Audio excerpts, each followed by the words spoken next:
Conjugate of a complex number and its properties. Earlier dear students हमने discuss किया था कि आर्गन डायग्राम से ये है, इसमें कॉम्प्लेक्स कॉन्जुगेट क्या होता है। जैसे आपके पास एक कॉम्प्लेक्स नंबर है z is equal to x plus iota y। Okay, ये z कॉम्प्लेक्स नंबर है, इसकी जो लेंथ होगी फ्रॉम द ओरिजिन या डिस्टेंस फ्रॉम द ओरिजिन ये z मॉडुलो को रिप्रेजेंट करेगा, और ये इसका रियल इमेजिनरी पार्ट हो गया, और distance from the origin on real axis ये इसका रियल पार्ट हो जाएगा। वेल, और ये आर्गुमेंट से ओके यहाँ पर आप देखें इसकी जो रिफ्लेक्शन है अबाउट द रियल एक्सिस, ये कि जो उतनी लेंथ ये वर्टिकल लेंथ है उतनी ही वर्टिकल बिलो जो लेंथ होगी ये उसका इमेजिनरी कॉन्जुगेट को रिप्रेजेंट करेगा। तो जस्ट द इसी कॉम्प्लेक्स नंबर की reflection about this out real axis उसको हम कहेंगे ये कॉम्प्लेक्स कॉन्जुगेट है ऑफ दिस कॉम्प्लेक्स नंबर। तो इसको रिप्रेजेंट करते हैं z बार से, और ये z बार का मॉडुलस है। तो आप देख सकते हैं यहाँ पर ये सारी लेंथ्स इक्वल है, ये कॉरस्पॉन्डिंग लेंथ्स इक्वल यहाँ पर, और ये तो सेम है, आइडेंटिकल है, तो इट मीन्स कि ये कॉमन है। यहाँ पर ये आपके पास सिचुएशन है कि जस्ट अब किसी भी कॉम्प्लेक्स नंबर का reflection about the real axis is called its conjugate, और conjugate algebraically क्या है, is just the flip the sign of imaginary part। तो जस्ट आपने imaginary part को आपने चेंज कर देना, रिवर्स कर देना, पॉजिटिव है तो नेगेटिव एंड वाइस वर्सा। तो अब आए जरा हम इसकी प्रॉपर्टीज को डिस्कस करते हैं। प्रूफ तो नहीं करेंगे, प्रूफ तो इनके बहुत इजी हैं, सेल्फ एविडेंट है। जस्ट आपने कॉम्प्लेक्स नंबर्स को लेट करना है और आपने अकॉर्डिंगली उनकी कैलकुलेशन करनी है। एग्जांपल देखें, फर्स्ट प्रॉपर्टी है इसकी, प्रॉपर्टी है कि आपके पास से कोई कॉम्प्लेक्स नंबर है, उसके conjugate double conjugate is again the original complex number. आप देखें इसको इंट्यूटिवली, यहाँ पर ज्योमेट्रिकली भी देख सकते हैं, ये कॉम्प्लेक्स नंबर इसकी रिफ्लेक्शन ये downward in the fourth quadrant, और फोर्थ क्वाड्रेंट से इसकी रिफ्लेक्शन होगी द ओरिजिनल पोजीशन। तो ये बात ठीक है। सेकंड आपका है जी आपके पास कि अगर एक कॉम्प्लेक्स नंबर अपने ही कॉन्जुगेट के इक्वल होता है तो ये इंप्लाई करता है कि z is pure real, means के प्योर रियल का मतलब जिसका imaginary part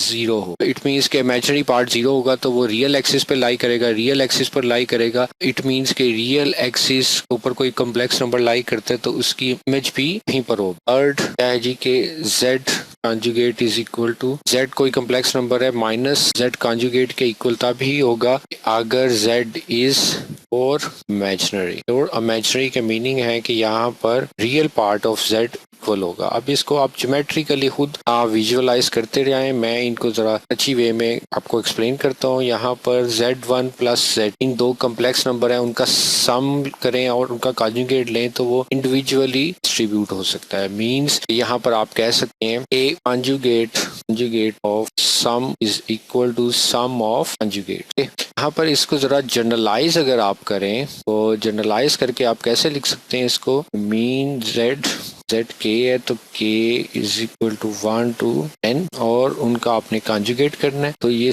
mean conjugate of sum is equal to sum of conjugates. अब आए जी इसकी फिफ्थ प्रॉपर्टी देखें आप, यही मामला आपका प्रोडक्ट के लिए होगा कि z1 z2 से आपके पास दो कॉम्प्लेक्स नंबर है, उनका कॉन्जुगेट लें तो वो भी ऐसे ही डिस्ट्रीब्यूट हो जाएगा। मीन्स कि आप इसको कह सकते हैं प्रोडक्ट ऑफ, मीन्स के conjugate of product, conjugate of product is equal to product of conjugates, product of conjugates. इसको अगर आप जनरलाइज करें तो जनरलाइज में जैसे समेशन के साइन होता है, यहाँ पर प्रोडक्ट की जनरलाइजेशन के लिए पाई का हम यूज करते हैं। तो कैपिटल पाई आप कह लें कि आई फ्रॉम 1 to i, यहाँ पर इंडेक्स है n z i, इसका conjugate is equal to i from 1 to n z i, mean के product of this conjugate of this product equal to product of these conjugates. Well आगे इनको हम further देखते हैं कि 6 मीन क्वोशंट के लिए दो कॉम्प्लेक्स नंबर्स को आप डिवाइड कर रहे हैं और उनका आप कॉन्जुगेट ले रहे हैं तो z1 वो कॉन्जुगेट भी वैसे ही डिस्ट्रीब्यूट हो जाता है। और आपको पता है क्वोशंट में कभी भी डिनोमिनेटर जीरो नहीं होता, तो आप इसको कैसे एक्सप्रेस कर सकते हैं, conjugate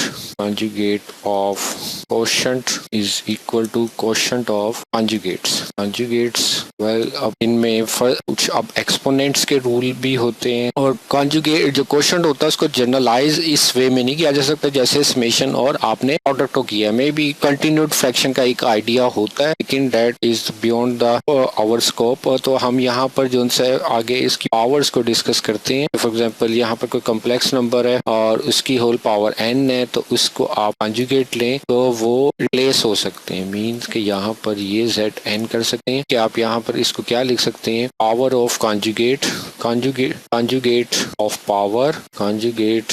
of power is equal to power of conjugate. और यहाँ पर एक दो और प्रॉपर्टीज इंपॉर्टेंट हैं जो कि ये बहुत इंपॉर्टेंट प्रॉपर्टीज हैं कि real of any complex number can be expressed as z plus z conjugate. Mean उनकी एवरेज, दो कॉम्प्लेक्स नंबर्स हैं, एक कॉम्प्लेक्स नंबर है और उसका कंजुगेट है, तो कॉम्प्लेक्स नंबर और उसके कंजुगेट की जो एवरेज होगी वो इनफैक्ट उनके रियल पार्ट के ही इक्वल होगी। इसी तरह आप कह सकते हैं कि इनका जो डिफरेंस होगा, इसी तरह जो डिफरेंस होगा वो इमेजिनरी पार्ट के इक्वल होगा। ओके, और last but not least is the ninth property, वो है कि दो कॉम्प्लेक्स नंबर हैं और उनके कंजुगेट ने रिफ्लेक्सिव वे जो उनसे आपके प्रोडक्ट का सम ले रहे हैं तो वो इक्वल टू होता है two real of in this way. यानी कि ये सब प्रॉपर्टीज हैं जिनको आप इम्पोर्टेंट हैं, ये आगे यूज होंगी डिफरेंट एक्सप्रेशंस के अंदर, और इनको आप जस्ट वेरीफाई करके देखें जरूर। ये आपके लिए एक्सरसाइज है कि कोई भी आप आर्बिट्रेरी कॉम्प्लेक्स नंबर लें, उनको ऐड करें, सब्ट्रैक्ट करें और उनके साइंस को फ्लिप आउट करते जाएं और मीन्स के कंजुगेट लेते जाएं और इनको आप बोथ साइड्स आप वेरीफाई कर सकते हैं और हम इनको फर्दर